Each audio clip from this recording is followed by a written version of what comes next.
Once again, good evening, everyone. You're listening to Red Pill 78. As always, I am Zak, the Corruption Detector, and this is another edition of Red Pill News.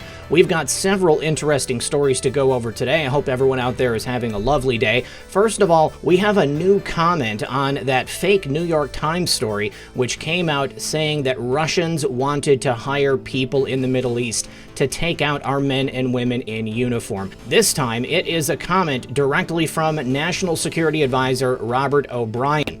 We also have a little video clip of Chris Cuomo telling the people of America that we don't need God. Additionally, we have wonderful news coming out of Seattle. Looks like Mayor Jenny Durkan has had enough and the chop has been dismantled. There's an interesting story coming out of Qatar as well. A lawsuit has alleged that former Clowns in America employees were hired by that country to hack a Republican financier. I wonder what they were looking for. And finally, the latest casualty in the Me Too movement is Ed Henry from Fox News. He has been fired after an investigation into apparent misconduct in his past. So, please everyone, do sit back, relax, grab your popcorn, and we'll be right back after a brief word from our sponsor. Pretty much everyone right now could use a little cheering up. And what's a better way to do that than celebrating the 4th of July? It's always a great time for letting your hair down, celebrating our amazing country, and just enjoying yourself. But what if you could extend that 4th of July and make the rest of your life a celebration based on what you did this year? Sound far-fetched? Well, what if you could take your financial worries and just throw them out the window? What if you could take your money away from the risky stock market and into your own retirement account? Well, gold is up 16% so far this year, and the Dow is down by around 10%. And Noble Gold, of course, can help you celebrate this July in style. This right here is a rare America the Beautiful silver coin, and with any qualified gold IRA, you'll receive one of these coins for free. This is a $150 value, and it's a limited edition silver coin. You can see how beautiful it is. This is one of the most beautiful coins ever made in and for America, and you can get this for free. Just make sure you tell Noble Gold that Red Pill 78 sent you so you qualify for this free silver coin offer. This offer is only for July, so make sure you call right away and don't let this slip through your fingers. Just click the link below to visit noblegoldinvestments.com, or you can call them at 877-646-5347 and get the celebration started early. Again, the link is in the description and the pinned comment to visit noblegoldinvestments.com or call 877-646-5347. Make sure to tell them Red Pill 78 sent you so they know that supporting my channel is making a difference. When you support my sponsors, you support this channel. All right, guys, thanks for sticking around. First of all, today, before we get into the articles, there have been several new posts that dropped very early and may be continuing throughout the rest of the day. Now, post 4552 is talking about the Democrats stopping a bill that would protect babies who survive the most horrible procedure of all and are born alive. Now, first included is a story from AP News, and then we have a Twitter status from Lila Grace Rose.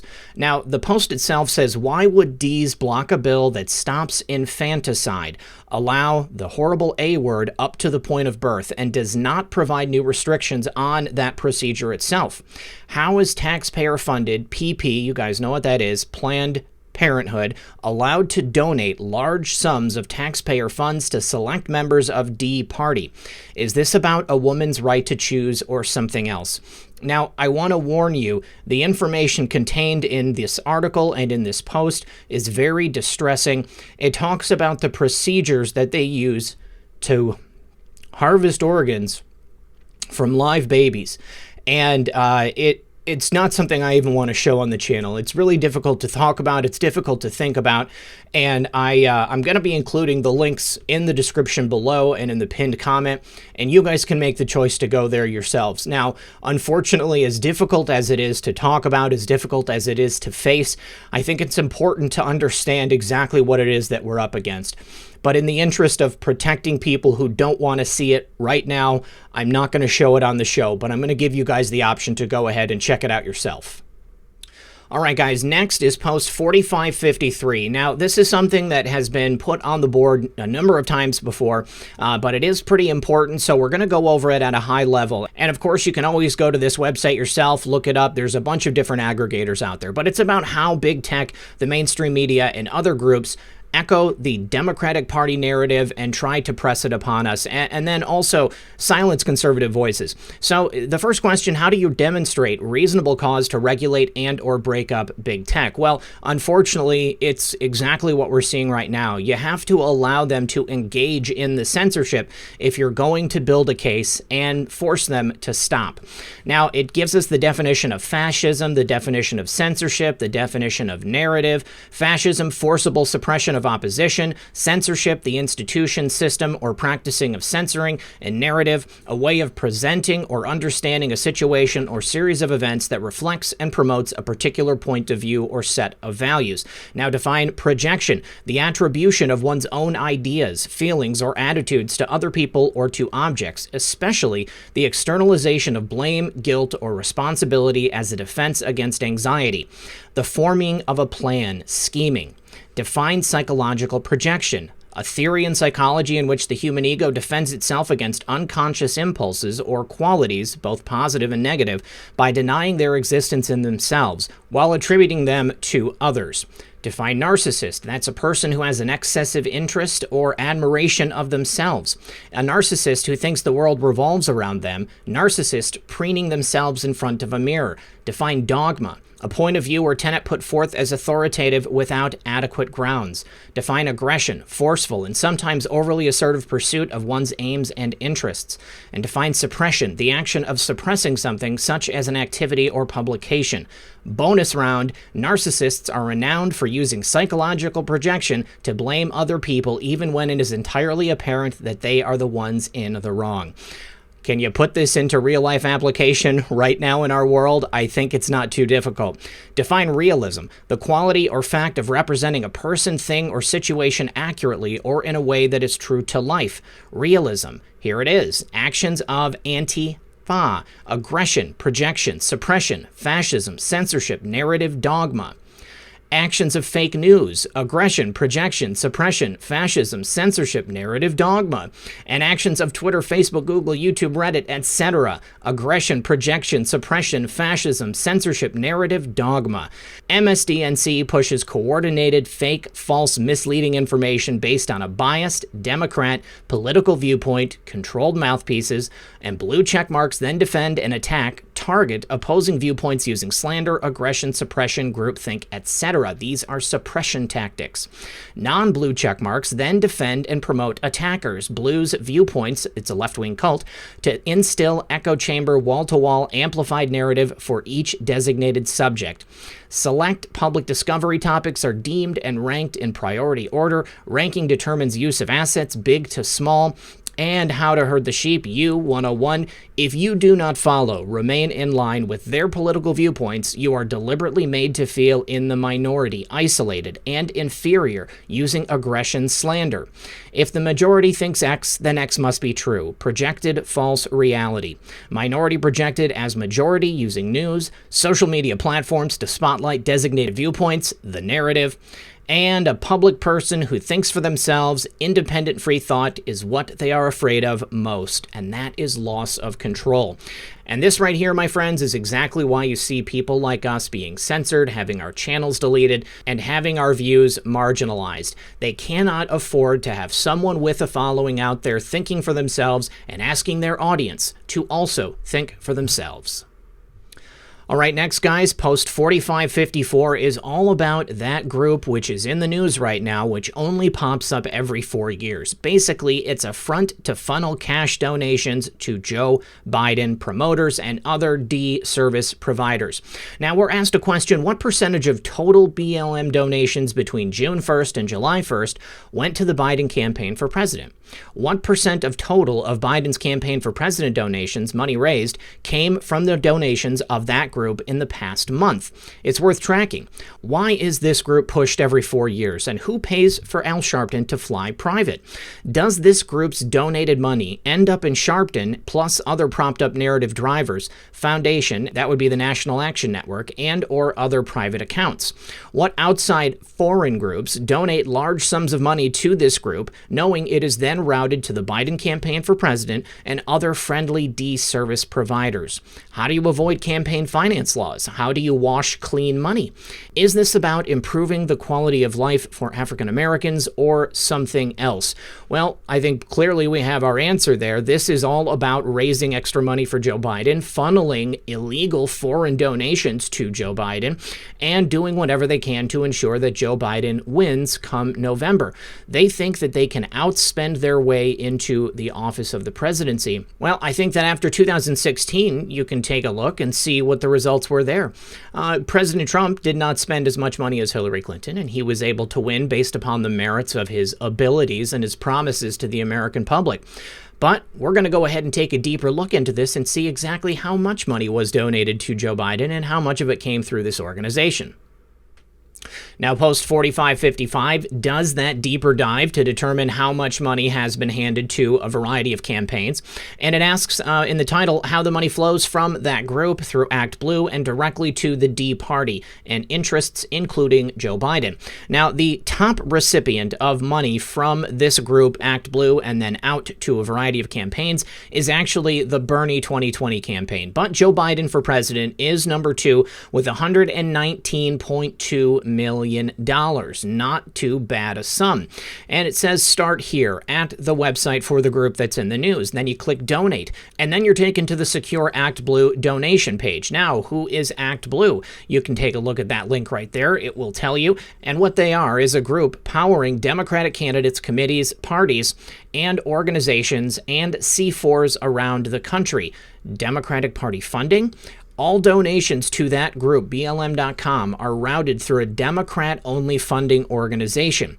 100% of BLM donors are Democrat, are they? 100% of BLM donors agree to power Democrat candidates, committees, parties, and organizations with their donations. What percentage of the donations to that group auto-route to Democratic Party-affiliated networks? Now, that screen grab at the top is from this website right here, opensecrets.org, and it shows the expenditures for the 2020 election cycle, including all contributions outside of BLM. Now, what percentage of BLM donations between June 1st and July 1st went to Joe Biden for president? And what percentage of total of BLM donations between June 1st and July 1st went to Democratic Party-affiliated networks? Independent audits are important. Now, this is a question I believe many people would want to know. I think that the questions are all people who donate to this organization Democrats, or is it possible that people donating to this organization might have some independent viewpoints? Maybe they just care about the cause of lifting up people of this racial background. But unfortunately, all of the money goes directly into Democratic Party coffers and various candidates. I would expect a lot of those donations from June 1st to July 1st to be specifically going to Joe Biden. I mean, he is the presidential frontrunner for the Democrat Party. Doesn't look like anybody else is going to pop in there. If there is another candidate, and I know we all have a couple of ideas about who they could possibly be, they have not made themselves known yet. So as of right now, it's looking like Joe Biden is the number one benefactor of the craziness that we see in the country right now. Now, the next post is a repeat of the MSDNC and loss of control section of the first post I went through. The next post is this Twitter status from Heather Childers, and our favorite anon says biblical. Now, Heather here says, not a filter, not edited at all. Check out the halo of light striking NYC right now. Lightning storm. Let's take a look. And here, captured on film, is an incredible halo of light shining directly down on NYC. And you can see there is a lightning strike right there. Here is another photograph of that same halo of light, an absolutely stunning phenomenon right there. Here is another one, and it is beautiful. And one more lightning strike. What do you guys think would cause that? I have to say, I think God is pretty angry right now about what's happening down here on Earth, and these people are doing their darndest to make sure that we lose all faith in our Creator. Now let's take a look at Chris Cuomo's comment about why we don't need God. Now, if you ask me, the storm has surely arrived, and we have another tweet status here from Robbie Starbuck. He says, Chris Cuomo used his CNN soapbox to tell people they don't need God anymore. Let's discuss. Well, it's a 13-second clip. Let's take a look. If you believe in one another, and if you do the right thing for yourself and your community, things will get better in this country. You don't need help from above. It's within us. Looks like Chris Cuomo is definitely telling people that we do not need God's help on this earth. I have to strongly disagree.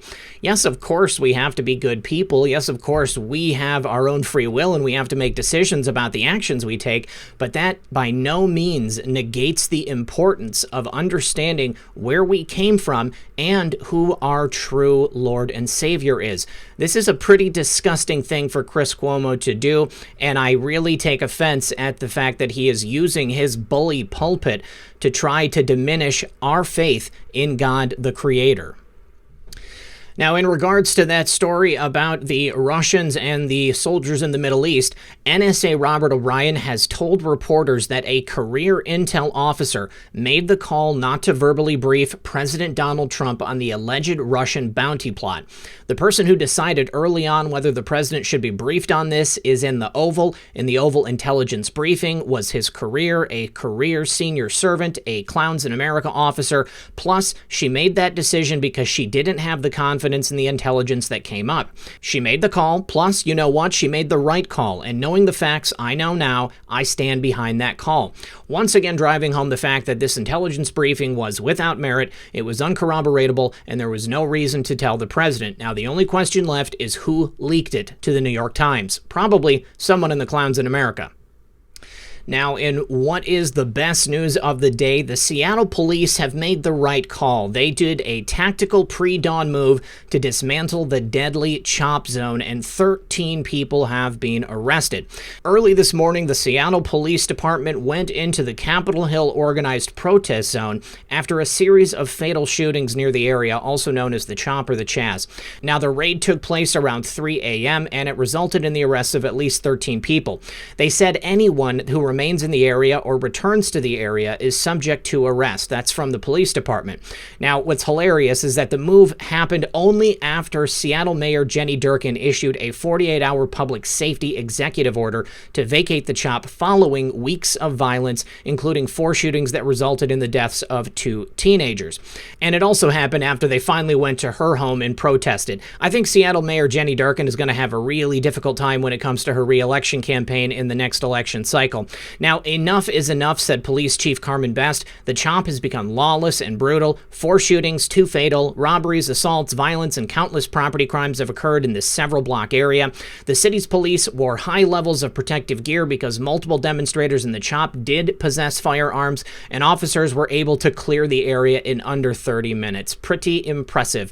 The Seattle's Police Department East Precinct had been evacuated on June 11th, so it has been a long time, several weeks, since they were able to get in there and do their jobs. Now, I want to talk to the most recent shooting incident, which happened to result in the death of a 16-year-old African-American kid. So not a particularly good look. A tragedy happened a couple of days ago. In the latest incident, which really pushed the mayor of Seattle to finally take action against the Summer of Love, was the death of a 16-year-old boy and the critical wounding of a 14-year-old boy. Now, they were initially hospitalized, but the 16-year-old did pass away. And Carmen Best, the police chief in the city of Seattle, said it's very unfortunate that we have another murder in this area identified as the Chop.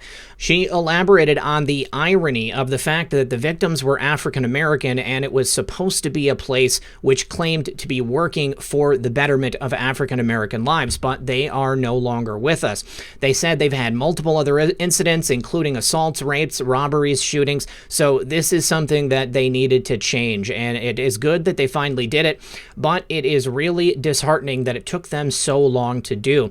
Now, the younger wounded teen arrived at Harborview Medical Center's emergency department about 3:15 a couple of days ago. That was in a private vehicle, because again, remember, the ambulances were not able to get in because of the barricades that were set up. The second victim was brought to a Seattle Fire Department staging area outside the CHOP and arrived at the hospital around 3:30 a.m., and he later died at the hospital. Best said investigators found a white Jeep Cherokee riddled with bullet holes on 12th Avenue between Pike and Pine. What essentially happened was the armed individuals inside the CHOP who were acting as security surrounded this vehicle, and they just plugged it full of holes. They essentially executed these teenage boys inside their vehicle, again, in an area that was supposed to be a safe haven for people who are African American. The irony cannot be lost on everyone here. It is extremely tragic that these people had to die like this, but it is even more tragic that the people who executed them were pretending to be their saviors. The situation here in the CHOP was one of the most staggeringly stupid things I have ever seen in my life. They thought that they were going to create some type of safe haven, and instead they ended up creating a war zone. She said, "Our homicide detectives searched the Jeep for evidence, but there wasn't much we could find. The typical things we search for in a shooting like this weren't there, and it's abundantly clear to our detectives that people had been in and out of the car after the shooting." So most likely they are probably never going to catch the people who did this. Hopefully they're going to continue to investigate, but with a lack of evidence because it was cleaned up by the Chazistani military, I don't think it's going to be too likely. And this was the fourth shooting overall. Now, the first one happened on June 20th. It was a man by the name of Anderson. He died in the CHOP after he was unable to get the help that he needed to take him to the hospital because the people of the CHOP, of course, were an autonomous zone. Officers attempted to get in there and locate the shooting victim, but unfortunately they were met with a violent crowd. Later on they did come, but unfortunately by that time he had already been transported out by the Chazistani paramedic crew. Then we had a 17-year-old shot in the arm on June 21st near Cal Anderson Park, and then a man on his 30s was shot on July 23rd. Police received multiple 911 calls around 4:30 a.m., and once again they were unable to get in. And then, not to mention, the victim himself refused to provide any information about the circumstances which led to the shooting. It does not seem that these people are too interested in speaking to the police. But the only silver lining to this situation is that now the people in Seattle know exactly who has their back and who doesn't. And I think once it comes time to elect a new mayor, they're going to win with flying colors.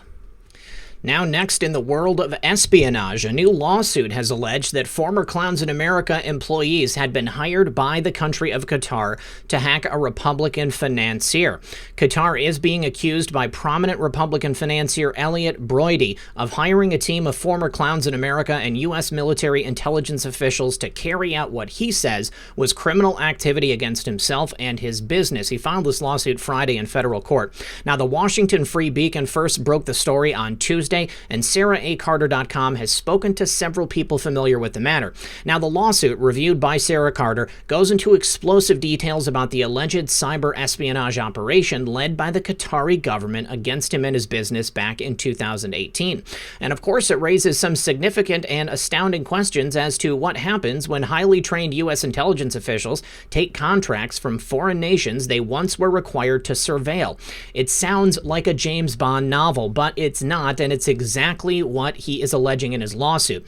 Now, Broidy's complaints allege that an American company whose employees were highly trained National Security Agency, Clowns in America, and other military officials were hired by the government of Qatar to illegally obtain information from his computer, and the point was to discredit him for speaking out against them. Staggering accusations. He states that Global Risk Advisors, which is a New York-based private security firm whose employees are considered considered highly trained specialists by the U.S. intelligence community, was hired and paid a substantial amount of money to conduct this illegal operation against his company. The court filing stated that GRA had received more than $100 million from Qatar to hack, surveil, and silence American citizens, as well as others who had been critical of the oil-rich state. Now, of course, GRA has not immediately responded to any comments by email, and Sarah Carter also called the General One World Trade Center phone number, which is where they're listed to have an office, but they were informed that the company no longer is located in that building. Now, Broidy stated in his lawsuit that the operation against him was due to his high-profile criticism of Qatar. His complaint includes detailed information about how GRA's world-class hackers targeted him personally, along with FIFA officials who had oversight regarding the country's World Cup 2022 bid. The lawsuit comes in the wake of other allegations that Qatar peddles influence and allegedly bribed FIFA officials to secure their status as the 2022 World Cup host. In recent years, Qatar, a wealthy Persian Gulf state, has become increasingly prominent in the sponsor of the big T word, openly hosting organizations such as AQ, the MB, and the Taliban. Surprisingly, despite these notorious and quite public connections with the terror word, Qatar has embarked upon a strategy of gaining influence in Western nations, including the United States, through a campaign of retaining Western political lobbyists and operatives. This is a danger to our republic. I gotta say it right now. The complaint also noted that efforts by Qatar have crossed legal boundaries and suggests that most prominently was Qatar's procurement of the 2022 World Cup, and the way they did it was through widespread bribery. This sounds like par for the course for Clowns in America officials and plenty of other people of the swamp here in America. Now, Mr. Broidy's work had more recently turned into bringing significant public condemnation to Qatar, including from the President of the United States and several congressional leaders. And this case right here is brought against Americans who, for hire, assisted Qatar's dirty tricks campaign against Mr. Broidy, one calculated to silence him and to serve as a chilling example to others of what happens if you oppose Qatar. Qatar obviously being a very oil-rich nation, I would not be surprised if this is not the only illegal activity they are involved in. Now, apparently GRA, the American company, actively pitched Qatar by offering Qatar access to some of the most highly trained former counterintelligence personnel in the world, and they did it to secure Qatar's status as host. As controversy swirled in subsequent years, the GRA defendants outlined their ability to employ intelligence community skills and covert action campaigns to neutralize key voices in the growing choir of critics who advocated that World Cup 2022 be reassigned to a different country. I don't know about you guys, but I think that there is something wrong when an American intelligence official, whether they're retired or not, can take the skills employed to them and trained by the American government and put them to use for a hostile foreign nation, a nation that is oil-rich like Qatar, who is going to use their power and influence to not only destroy people, but don't you think they're probably using it to control them in other ways as well? It makes you wonder right now who in the United States government, Congress, and other branches as well, who might be sympathetic to the needs of Qatar. And then you got to wonder, what exactly does Qatar have on them, or how much money are they paying them? Put it into context with the fact that Qatar and other foreign nations can funnel money into ActBlue, which is then passed along to Democratic campaigns and other groups and organizations that are sympathetic to the needs of the party and the desires of the party, and you have the makings of a big, big scandal. I know that Qatar was also a big donor to the Clinton Global Initiative. Well, I think this is a case that definitely deserves additional scrutiny, and we will continue to watch and see what happens in the future. Now, one last thing, according to the complaint by Broidy, the effort to smear him was allegedly headed by the GRA CEO. His name is Kevin Chalker. He himself is a former Clowns in America operative and a Yale adjunct professor. Once again, going back to Ivy League schools here in America, they are most definitely a major part of the swamp. And I just wanted to remind everyone that Hillary Clinton, while she was at the State Department, accepted a $1 million gift to the Clinton Foundation from the nation of Qatar. This was back in 2011 on the 65th birthday of Bill Clinton, her husband, and they sought to meet Bill Clinton in person. It actually was routed through her then chairman of her campaign, John Podesta, and the information was released in the WikiLeaks that came out back in 2015. And despite signing an ethics agreement, which was supposed to provide transparency, this information didn't come out until well after she left the State Department. Once again, you have to ask yourself, what exactly was Hillary Clinton doing for the Qataris, accepting $1 million for her foundation while she was Secretary of State? She must have done something to have them give them that $1 million gift. This is a classic quid pro quo. This is how you do it, Dims. And finally, guys, some troubling news. Ed Henry has been fired from Fox News after some misconduct investigations came up from his past. Apparently, there was an investigation into a complaint about willful misconduct in the workplace. This has been released from an internal company memo which was obtained by The Hill. It said, "We would like to bring a very serious matter to your attention in an effort toward full transparency, given the many actions we have taken to improve culture here over the last 4 years." The memo was from Fox News Media CEO Suzanne Scott and Jay Wallace. On Thursday, June 25th, we received a complaint about Ed Henry from a former employee's attorney involving this type of misconduct in the workplace years ago. Doesn't specify how many years ago. We immediately retained an outside law firm, which has never represented Fox, to independently investigate the claims. Ed was suspended the same day and removed from his on-air responsibilities pending the investigation, and then based on those findings, Ed has been terminated. Fox News strictly prohibits all forms of this type of harassment, misconduct, and discrimination, and we will continue striving to maintain a safe and inclusive workplace for all employees. Now, they would not go into any more detail about it. Unfortunately, Ed Henry has not made a statement himself, and also, unfortunately, as far as I know, this has not been brought to the attention of any other authorities outside of Ed's former bosses at Fox News. I have always liked Ed Henry, and it is always a sad thing when you hear about something like this happening. If Ed actually did this, then they have done the right thing. But I also know that in our current climate, it is easy to have somebody removed if you have a problem with them by claiming this type of thing happened. So we'll be looking for more information to come in the future. All right, guys, well, that's all that I have for you today. I want to thank everyone for joining me. As always, this has been Red Pill 78. I am the Corruption Detector, and this was your Red Pill News. Good luck, everyone, and God bless. Hey guys, one more thing. I just want to say thank you to everybody who has supported the channel. If you're interested in doing more, there is always links in the description below. I have the merch store. Of course, I also have the backup channels. Please subscribe to those. If you take a look up here, you're going to see a couple of other videos. There's also a spot to subscribe if you have not subscribed yet. And if you are subscribed, I ask you to please check and make sure that you're still subscribed and your notifications are turned on. Thank you, everybody, for watching the program, and I will see you tomorrow.